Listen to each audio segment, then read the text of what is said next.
Alright class, for this presentation, we're going to focus on this question. What are the ways we can determine to what degree a country is economically market, command, or traditional? Because truly, no country is truly market, command, or traditional. It's mixed. So what is a mixed economy?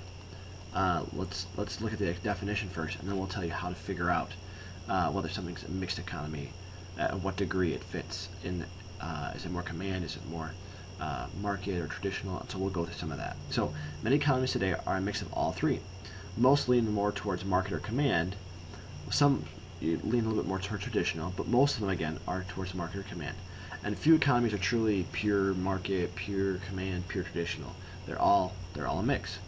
So in America, we experience both command, market, and traditional economic influence in our lives. So let's think of some examples. So in America, let's think command. What are some things in which our government is command? It's involved in maintaining the roads. It's involved in public schools. It's involved in minimum wage, social security, making all sorts of laws. The government has a command part to it. It controls the economy in certain ways. We have a command to our country. Let's think about traditional. Think about, let's see here, harvest time, Thanksgiving, traditions. Thanksgiving, you always buy turkey on Thanksgiving, right? You always have to have gravy, you always have to have cranberry, whatever else you have in your traditions. I'm sure you're not the only one that probably does that. It's a tradition.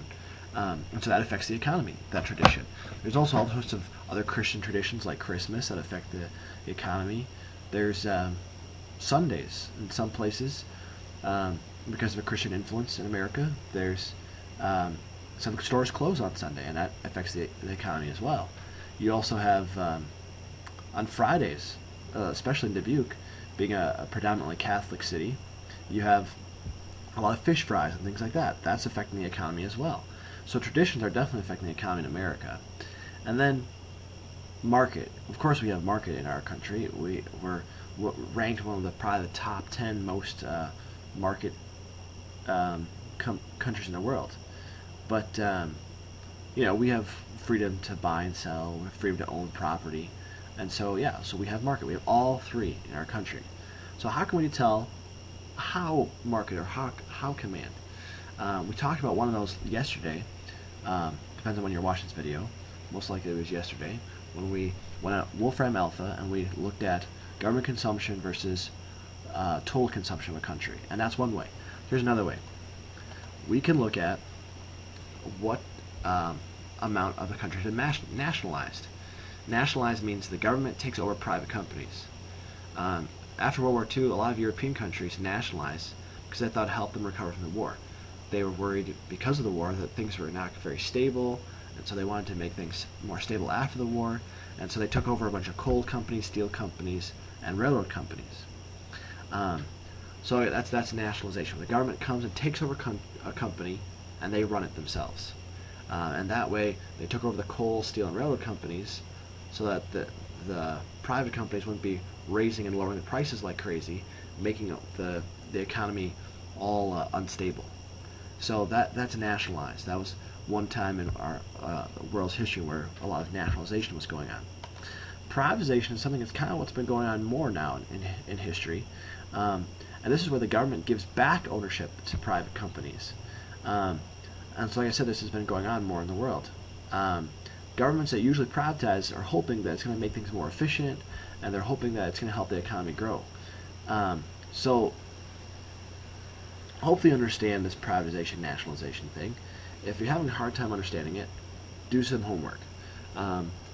Find 2 examples of privatization somewhere in the world, 2 examples of nationalization, and try to explain what's being nationalized, what's being privatized. And hopefully that'll help you if you do a Google search or something like that.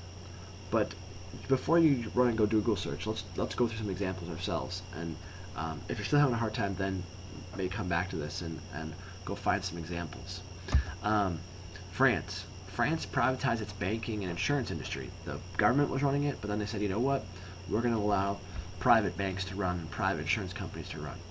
but France has still kept control. It still has nationalized its energy, its automobile industry, the transportation and communication industry, defense, lots of stuff. And so France is, in that sense, kind of very command.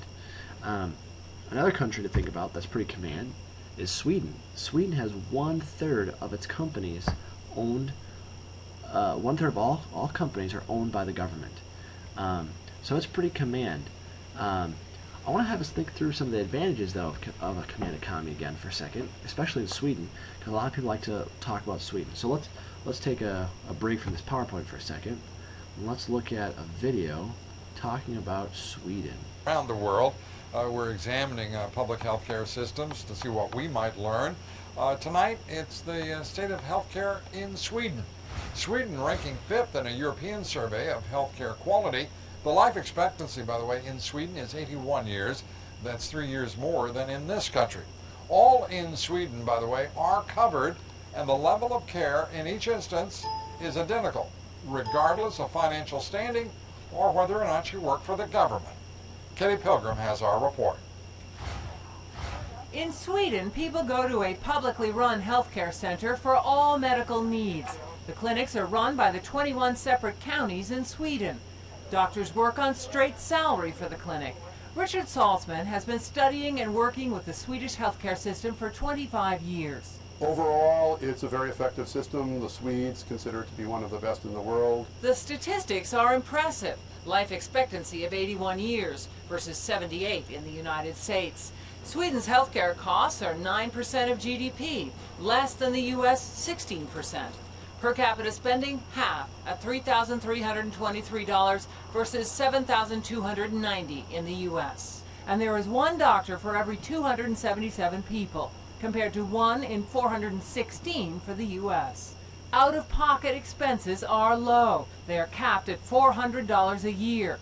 But people pay 14% income tax to the counties on top of national income taxes. The total tax burden is above 50%. From an individual perspective, you do not pay when you get services.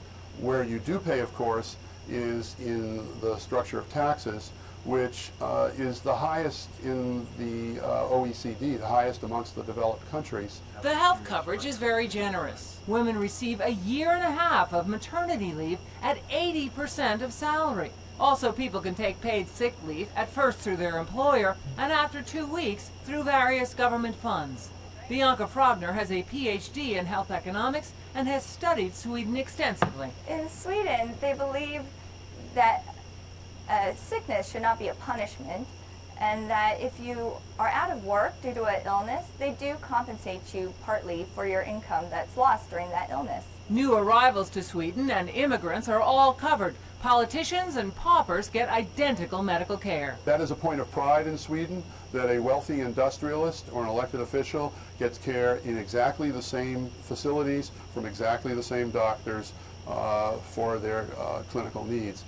There are no differences between citizens.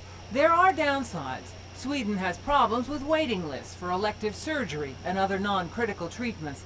There is also a public push for more individual doctor choice. Now, Sweden is trying to improve the doctor-patient relationship, trying to link doctors to individual patients. The impersonal nature of the system has caused some discontent in Sweden. And also another issue going forward is 1/5 of the population is over the age of 65. And that will start to put pressure on health costs in the future. Lou? Yeah, it's something that won't happen in this country for at least, what is it, about 15 years, 15 to 20 years. But I mean, people have got to be watching that report thinking, my God, 80% of pay for a year and a half for maternity leave? You know, that's pretty good. It's very attractive, but the taxes are very high. So it's. And what are the taxes? It's about 50%. Just about 50%. Well, you know, there's no such thing as a free lunch or free maternity care, I suppose. Maternal leave, I guess we should call that. After a year and a half, that's really leaving, isn't it? And the job is guaranteed that you come back. All right, terrific. I can see women all over the country thinking, let's move to Sweden. All right. Well, I was thinking of something else. Move Sweden here. Thanks a lot. Yeah. Again, Sweden is very command, but of course there's the benefits and the negatives of that. the benefit is they get a lot of stuff provided, um, as you could see in that video. It says that childcare, free childcare from age 1 all the way through college, and of course you have really good, I say really good, but you have good retirement, Social Security with Sweden. So with the 50 to 60% taxes comes some pretty good stuff. So again, that would be Sweden. We saw yesterday in Wolfram Alpha. It's a very command economy because of its government consumption and because it's got a lot of things nationalized, especially, as you can see, the healthcare industry. So moving on, we'll talk about Namibia.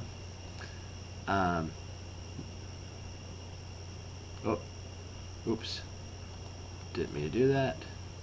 Back to our PowerPoint.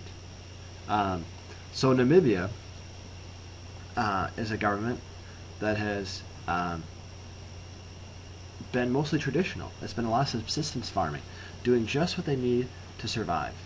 However, since the 1990s, the government has encouraged more market-driven techniques.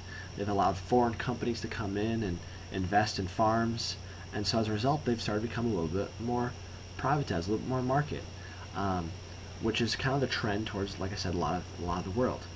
So let's talk about the world a little bit more. As governments try to increase privatization, which is the trend, a larger global economy has been created, as privatized companies have invested and bought increasingly from other countries. So there's this expansion of the global economy, and this has been helped by international agreements to open trade among countries. So this is just one way in which the global economy is expanded because of privatization and because of trade agreements. So let's talk about trade agreements just for a brief moment. Trade agreements, there's been trade agreements with a bunch of different names. There's the Asian one here, there's the European Union, and then there's NAFTA with America, Canada, and Mexico. Another one is ASEM, a trade agreement between Asian countries and European countries. And then there's APEC, with a lot of Pacific countries making deals to further trade. And then there's the map of the world with a bunch of the different ones. Again, ASEAN, there's NAFTA over here, the European Union, and a bunch of other ones. And of course, another big one is the G20, the Great 20 Nations. So all these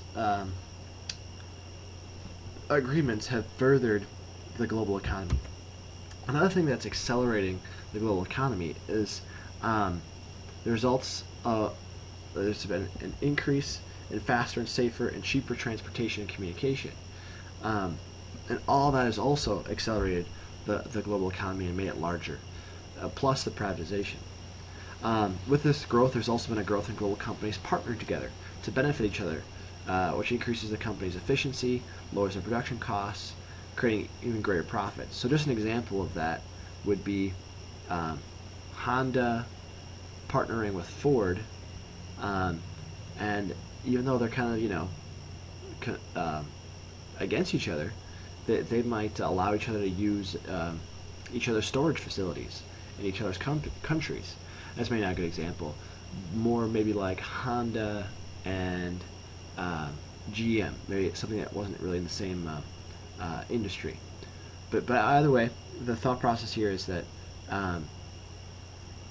accelerating the global economy it's been going on. So I want to have you watch one video that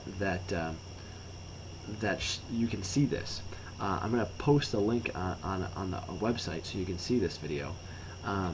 I strongly suggest you see it because it shows the part of the whole faster, safer, and cheaper transportation and communication, and how that's accelerating our global economy. So I'll post that on the website. One other thing, hopefully you can now have at least 2 ways you can figure out how to determine whether a country is economically market, command, or traditional.